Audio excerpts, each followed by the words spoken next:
But because you're not listening and reading between the lines, you think it's just another message. And some of you think, oh, today he was just hammering on people, hammering. They didn't even know I actually told them that there is another world. This world you failed. You didn't even put Bitcoin into it. Now this one is new one that is coming up. Of course, 2017, 16 was building up and you didn't know. Now here we are. You heard me preach about metaverse. What are you going to do about it now? Throw in a landmine of a question because this is a totally different subject. Recently, the finance minister, Tulinguwe, seemed reluctant to adopt cryptocurrency in Zimbabwe.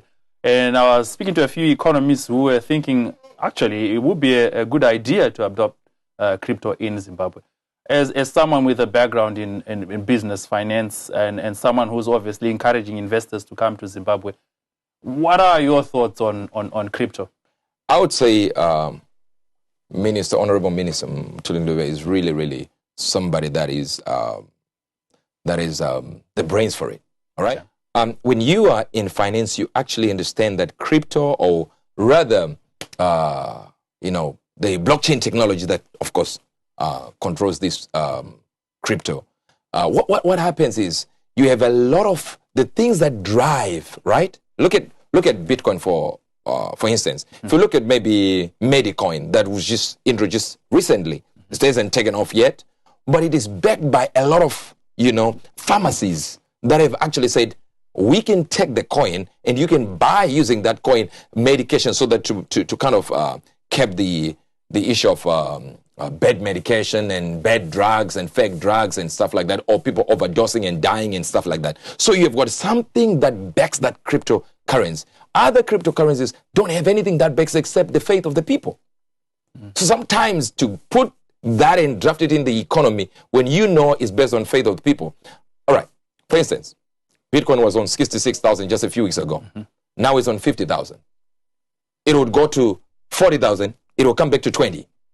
It went back to, at one time it jumped to 20,000 and came back to 4,000. You understand what I'm saying there? So if you do that quickly without actually analyzing everything that you need to do, I don't think Honorable Minister Tulinguwe is saying you will never do it or ever. But he needs to analyze these things. It's not just like when you think about it, you're like, an economy is not your grandmother's field. A country's economy is not a grandmother's field. Hey, just go there, dig a hole, they will try.